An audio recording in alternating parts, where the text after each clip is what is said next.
अस्सलाम वालेकुम, कैसे हो आप सब। उम्मीद करती हूँ कि खैरियत से होगे।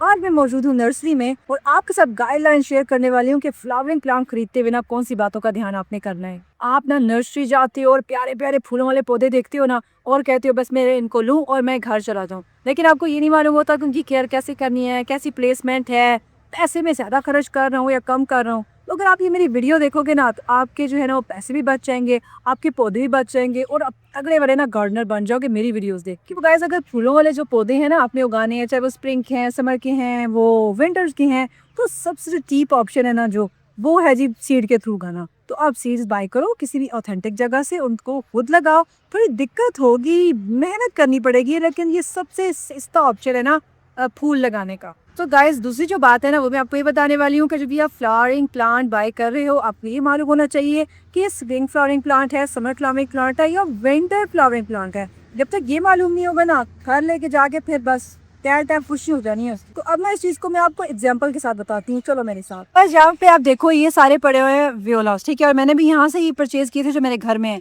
लेकिन आप देखें कि वियोलास का टाइम जो है वो खत्म है। तो ये क्या है जी, स्प्रिंग फ्लावरिंग प्लांट है, स्प्रिंग में चलेगा। जैसे गर्मी बढ़ी है आप इसका हाल देख रहे हैं कि क्या हो रहा है, तो ये बिल्कुल भी प्रॉपर टाइम नहीं है इसको बाय करने का। ये स्प्रिंग फ्लावरिंग प्लांट है। पे देखो ये पड़ा है हमारा गजीनिया, ठीक है जी, और गजीनिया कौन सा मौसम है इसका, मौसम है गर्मा का। तो ये आप बाय कर सकते हैं, अभी बेस्ट टाइम है इसको, फेब से लेके आप जो है इसको बाय कर सकते हैं मार्च में, अप्रैल में, तो ये बेस्ट टाइम है इसको बाय करने का, ठीक है। यहाँ पे देखो ये पड़ा हुआ है टिक्सीरिया कोराप्सिस और ये भी समर का प्लांट है, तो अभी भी इसको बाय करने का ये ना बेस्ट सीजन है, ठीक है, तो आप ये बाय कर सकते हो। दूसरा पॉइंट आपको ध्यान में रखना है ना कि पौधा जो है वो शेड लविंग है जो आप फ्लावरिंग प्लांट ले रहे हैं या सन लविंग है। अब यहाँ पे ये सारा पड़ा हुआ है हाइड्रेंजिया, ठीक है, ये सारा, और किस में पड़ा हुआ है, शेड में पड़ा हुआ है। इसी तरह अगर आप जाएं अंदर ग्रीन हाउस में तो ये ग्रीन हाउस में हाइड्रेंजिया यहाँ पे पड़ा हुआ है, वो आप देख रहे हैं वो हाइड्रेंजिया पड़ा हुआ है। तो हाइड्रेंजिया क्या है, फ्लावरिंग प्लांट तो है लेकिन शेड लविंग है, तो आपने इसको शेड में रखना होगा। ये मालूम करना आपके लिए बहुत जरूरी है कि जो प्लांट है वो शेड लविंग है या सन लविंग है। हमें देख सकते हो ये क्या पड़ा हुआ है, बेगुनिया पड़ा हुआ है, ये पार्शियल शेड पे पड़ा हुआ है, ठीक है। आप इसको पार्शियल शेड पे रखो या आप इसको मुकम्मल शेड पे रखो, फ्लावरिंग ये करेगा लेकिन इसको शेड चाहिए, ठीक है, तो ये शेड लविंग है। तो ये सारे पेटूनियाज पड़े हैं, वैसे पेटूनिया का सीजन तो भी खत्म हो चुका है, लेकिन ये सन में है तो ये सन लविंग है, तो ये आपको मालूम होना बड़ा जरूरी है। कोई बात जो फ्लावरिंग प्लांट लेते हुए बहुत आपको पता होना जरूरी चाहिए वो ये है कि जो फ्लावरिंग प्लांट आप ले रहे हैं वो एनुअल है या पेरिनियल है। अब एनुअल और पेरिनियल क्या होता है कि जो एनुअल प्लांट्स होते हैं ना वो अपने एक्टिव सीजन में फूल देते हैं और खत्म हो जाते हैं, ठीक है, तो फिर आप फीस के थ्रू आइंदा उसको उगाओगे या किसी और तरीके से नर्सरी से अपना। जो पेरिनियल होती है ना वो एक्टिव सीजन में फ्लावरिंग तो करते हैं लेकिन वो खत्म नहीं होते, नेक्स्ट पूरा साल वो जिंदा रहते हैं और अगले एक्टिव सीजन में वहीं से वो फ्लावरिंग देना स्टार्ट करते हैं। तो दोबारा ना सीड से लगाने की जरूरत है और ना ही परचेज करने की जरूरत है।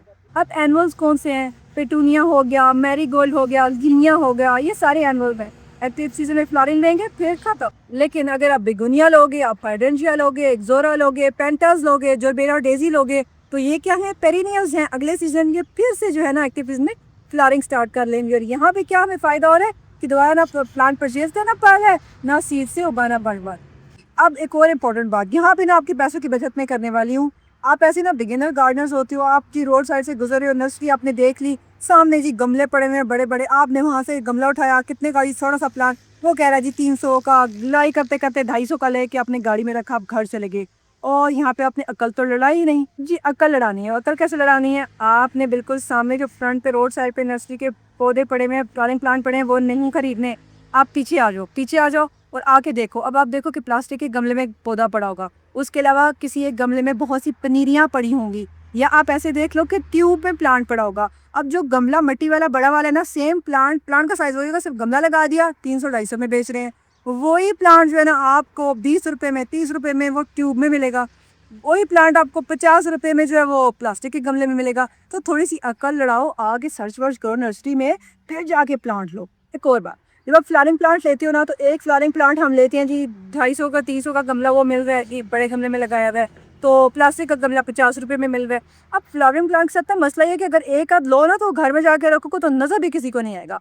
फ्लावरिंग प्लांट सब पिटूनिया बास्केट हो, भरी भरी नजर आए, ऐसे बुशी नजर आए, 4 लोग आए, कोई तारीफ भी करें, तो उसके लिए क्या होता है ना कि आप गमला मत लो, जरा नर्सरी के बैक साइड पे आओ, या नर्सरी का जो ओनर है, जो वहाँ जो वर्कर है उससे पूछो यार इसकी कोई पनीरियाँ मौजूद है लगी हुई, सीड्स अगर आप नहीं उगा रहे ना तो पनीरियाँ मौजूद होंगी, तो वो पनीरियाँ खरीदो, वो आपके सस्ते में ज़्यादा पनीरियाँ मिल जाती हैं, बेबी प्लांट्स होते हैं। घर जाके लगाओगे, जगह भी सही, वो हरी भरी नजर आएगी, बास्केट भी बुशी होगी और आने वाले भी पूछेंगे यार ये मेहमान के प्लांट कहाँ से लाए। को जो ध्यान आपने करना है ना, आपने जो फ्लावरिंग प्लांट लेते हुए ध्यान में ये करना है कि आपने वो वाला प्लांट लेना है जिसमें ब्लूम्स कम और बर्ड ज्यादा हो, यानी खिले हुए फूल कम और बर्ड ज्यादा हो। वो क्या होगा ना कि घर जाके वो फूल आपके घर को बाद में रौनक बख्शेगी। अगर आपने एकदम से खिला हुआ सारा जो है वो गमला ले लिया तो घर जाके फिर वो बर्ड्स आने में टाइम लगेगा, तो थोड़ा आपको वेट करना पड़ेगा। तो आपने बर्ड्स ज्यादा और ब्लूम्स कम वाला पौधा। अच्छा जी, तो आखिरी जो पॉइंट मैं आपको बताने लगी वो ये है ना कि जब आपने फ्लावरिंग प्लांट लेना है ना, आपने कोशिश ये करनी है कि आपने ज्यादा मेच्योर प्लांट लेने की ना बेबी प्लांट लेना है। अब जो बेबी प्लांट है ना, जब वो आप लोगे ना तो आप घर जाके उसको जब ट्रांसप्लांट करोगे, किसी दूसरी जगह मिट्टी में लगा रहे हो या गमले में लगा रहे हो, तो ट्रांसप्लांट शॉक बेबी प्लांट को कम लगेगा, मेच्योर प्लांट को ज्यादा लगेगा। तो ये भी एक ध्यान कर लेना। वैसे जो मेच्योर गार्डनर्स होते हैं जो काफ़ी एक्सपर्ट हो चुके होते हैं उनसे प्लांट्स नहीं मरते, लेकिन बिगिनर गार्डनर जो होते हैं उनसे कभी कुछ मर जाते हैं।